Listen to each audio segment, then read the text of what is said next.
So we finally have the early spoilers for chapter 20 of Boruto 2 Blue Vortex, and it seems that Mitsuki is finally having his 1v1 versus Rayu, and it's not looking good. Now before we get into it, there's something way more important that we need to address, which is that chapter 20 is the 100th chapter of Boruto in general. So that's the 80 chapters of part 1 and the 20 chapters of 2 Blue Vortex. And typically when this happens, when a manga reaches this milestone, something very important happens in the story. Maybe something world-changing or the death of a relevant character. So I'm just gonna say this isn't the full spoiler, so just be on the lookout for something crazy happening in this chapter.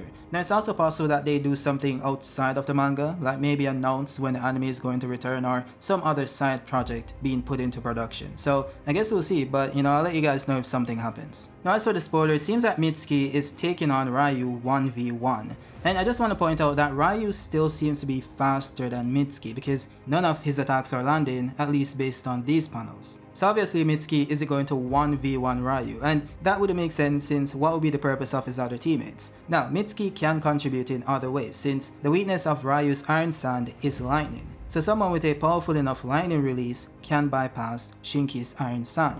And that's because electricity generates heat, which can be used to weaken the surface of iron. It could also induce magnetic fields that can deform the iron itself, which might be the reason behind the weakness since fire would also be a counter if heat was the true culprit. Either way, what we realized from the prior chapter was that Mitsuki has the attack potency needed to damage Rayu. He just isn't fast enough to catch him without the help of someone else. And since they no longer have Araya's sword, which was able to restrict his movement, speed will be very important going forward. Now this then leads me to Swift Release, which is one of the many Kekkei in the Naruto universe. As you guys know, these types of abilities are described as DNA anomalies that allow its wielder to use unique abilities. Now I did cover this before in a prior video, so if you guys want to get the in-detail analysis, you guys can go watch that one. But I do think it's really relevant because Mitsuki's main problem is speed. Now Swift Release is one of the lesser known Kekkei within the Naruto universe. In fact, we've only seen it once in the Will of Fire movie. It pretty much gives the user near instantaneous speed,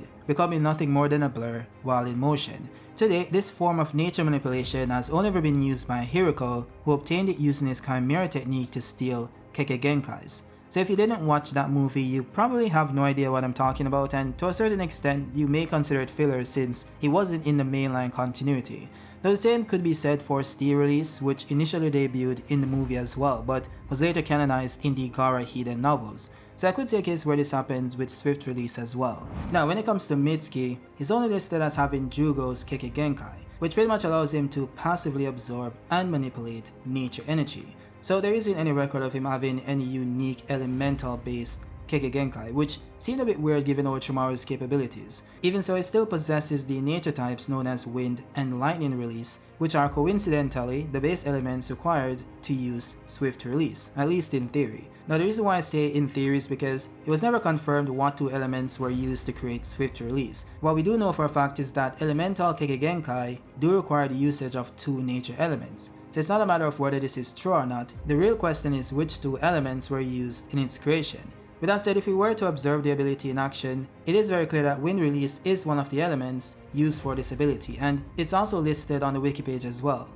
Now as for the second element, this has been a debate within the Naruto community for years, with some saying lightning and others saying earth. But for the most part, lightning seems to be what most people agreed with. It also made the most sense since wind and earth has been confirmed to form magnet release, which has no relation to the effects of Swift Release as depicted in the movie. Now I say this because you do have instances where two elements are able to create more than one elemental Kekkei, such as Wood Release and Mud Release. The caveat is that these techniques are similar in nature when Swift and Magnet isn't. Then you also have the fact that the lightning and wind combination doesn't have a confirmed Kekkei, so anything can be attributed to it. And I think logically speaking, lightning has been shown in the universe to enhance speed, and wind release has also been shown to enhance speed as well. So logically speaking, at a basic level, speed plus speed should equal more speed. So these nature releases being the combination for this Kekkei makes the most sense. So Mitsuki having wind and lightning release means that he has the base requirement needed to perform this ability. Now I'm sure some of you guys are saying that Mitsuki was never stated to possess Swift Release, nor has he ever used it, so why would he suddenly have it? Well, the funny thing about this is that this has always been the case for most elemental Kekkei users. They develop them or become aware of them later on in life. A prime example of this is Hashirama himself, who showed no signs of wood release until his later years in life. And then you also have Moegi, who somehow developed wood release in the Boruto era as stated in the data books. Now I know some people ragged on this saying that it's a plot hole, but it really isn't. She possessed the base elements for wood release, which is water and earth. So that simply means that if she ever was to develop an elemental Kekkei later on in life, it would be wood release similar to Hashirama. That's just her genetic disposition. Now taking that same logic and applying it to Mitsuki, his genetic disposition would be an ability based on lightning and wind, which is none other than swift release. And of course, if I'm being honest here, there have been some hints towards this development, such as Mitsuki pointing out how fast base Boruto was, and then you have this scene where he used Sage Mode for the first time and blitzed Orochimaru. That speed wasn't normal, it was near instantaneous. However, the fact that the effects of wind and blur around his body looked very similar to Hiriko using swift release in the Will of Fire movie. So it is possible that Mitsuki already has this power, but he doesn't know how to fully tap into it, since we didn't see it in any of his fights so far. By the way, swift release is superior to Flying Thunder God, and I know you guys are not gonna like this, but let me explain why. You see, FTG does offer instantaneous teleportation, but it doesn't necessarily amp raw movement speed. So if someone is fast enough to hit you before you can activate it, there's nothing FTG can do about it. This also applies to your reaction speed after spawning. You'll still need raw movement speed to land your hits. And if the person you're trying to tag is physically faster than you outside of FTG, it does nothing for you in battle, as seen with Tobirama. Now swift release on the other hand would also boost your movement and reaction speed to near instantaneous levels, thus making it a superior technique in battle. There's also the fact that you need to perform hand signs each time you use FTG, whether it's with both hands or just one. While of course with the superior technique, that of course being swift release, you just need to do it once to be able to use the ability